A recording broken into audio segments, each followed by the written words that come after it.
Hello everyone. In this short video, I'll walk you through a fun demo that we built to show the capabilities of the MongoDB application data platform and how it can be applied to video gaming, in particular, how to keep player engagement by reacting to player activity in real time. So what inspired us to build this demo? Well, we feel that all game developers alike, either for indie or AAA games, should be able to build data-driven recommendations that drive player engagement and scale and extend as needed without requiring a large team of data engineers or data scientists, which is typically accessible only to the largest publishers and often requires a centralized team. And as each of us grind in our favorite games and willing to spend actual money, we realize that what we want is not always available in the game store. So we thought, well, what if games could react to our individual activity and reward us with personalized offers? For example, if I'm building, say, the Baby Groot character, wouldn't it be great to receive Baby Groot offers and related items based on what I've been working on in the game? And what if this is really easy to develop, knowing the game client, the backend logic, and the data plane all work together seamlessly? And well, we built it. Now, we don't have creatives or producers or a comic book IP license. We are an application data platform company. But we do have an SDK for Unity, and we know how to build cloud-based backends, and that is the story we are here to tell. The game client is built using Unity and the MongoDB Realm Unity SDK, which includes edge-to-cloud sync and access to fully managed application services that run on MongoDB Atlas. The game's data is stored in a multi-cloud Atlas cluster with the operational nodes running on AWS and the analytical nodes running on Google Cloud. And our data covers player profiles, character roster, recent player activity, and much more. We aggregate and materialize this data and use for recommendations, as you'll see later. Atlas provides application services such as functions and data triggers, and we use these to simulate players to respond to data changes in real time. And I should mention that all the game logic is built on Atlas application services, which are serverless. Our machine learning model for recommendations runs on Google Cloud, and it was trained using player purchase behavior with features like at what point in a character's progress did a player make a purchase, for how much, for how many, and what types of items, etc. And since there is substantial value to be obtained from long-term player telemetry, we offload player activity that is older than 7 days to our data lake on AWS S3. Here we use the Atlas Data Lake with Query Federation for transparent access and data tiering. And with our chart service, we can visualize operational and telemetry data without the need to ETL into another data store for BI or analytics. And finally, here's a quick glance into our data model. Notice how simple it is. This is because the document model lets us store rich data models in a single collection. For example, all the characters that a player has unlocked and the state of each character is stored together. And with a single read, I can obtain the full roster for a player, which is really useful when we selectively enable these data models for edge-to-cloud sync. Realm Mobile provides authentication services out of the box. Notice how easy it is to log in and authenticate a player. It literally is 2 lines of code. We can then execute a query against the database right from the Unity client.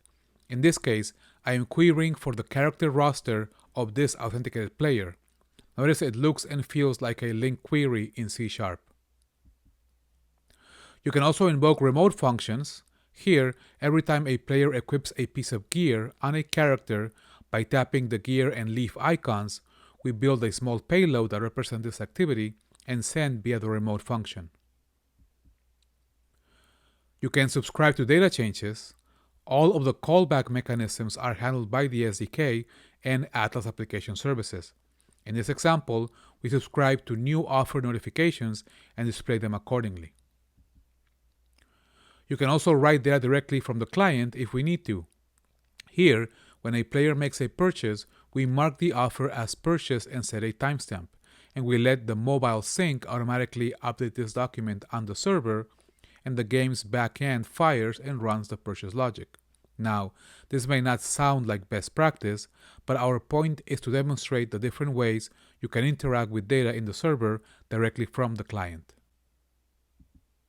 Whether the activity comes from an actual player or synthetically generated, we listen for signals for when players tend to make a purchase. For example, if over the last 7 days the player has equipped X number of gear items, has Y number of stars, and has played a minimum of C minutes a day, that signals a pattern for certain types of recommendations.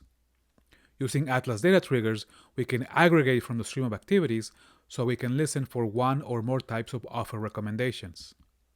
We react as soon as the criteria for an offer type is met and use Atlas functions to build the payload and invoke our ML API, all done via a serverless model.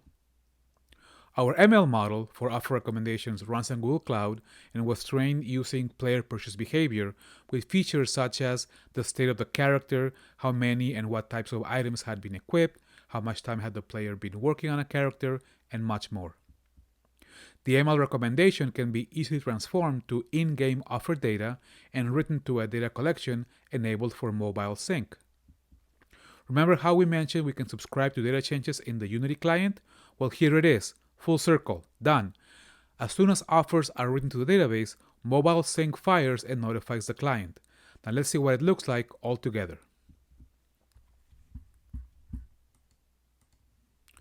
First, I log in, and that's done with Realm Authentication. Then my player roster is displayed. I click on a character. I equip items. Each of that counts as activity, and that fires off my ML model recommendation and subscription in the client. I purchase my offer, and my character has now been improved. Done. I should mention that we only keep the last 7 days of player activity in the operational cluster, that is MongoDB Atlas, as our logic only requires this much time. But more importantly, all the data for the activity for millions of players can get really large, really fast, which can increase our running cost. To strike a balance, we offload telemetry other than 7 days to our data lake on S3, and then use the MongoDB Atlas data lake to be able to query both hot and cold data, or rather recent and historical data, and we can then use MongoDB charts to visualize this data without the need for sophisticated data platforms or BI tools. Visualizations on large datasets like these are usually available only to publishers that can afford a team of data scientists, but with MongoDB Atlas and our cloud platform, this functionality is available to game developers and producers, allowing small teams to focus their engineering efforts by being data-driven. So how can all of this help you? Well, we hope that everything we cover in this video demonstrates how easy it is to add data-driven engagement to your games. We strongly believe that small teams using simple game backend architectures can do this and way much more. A big thank you from all of us that helped build this demo. Check out our GitHub repo and feel free to reach out. Thank you so much.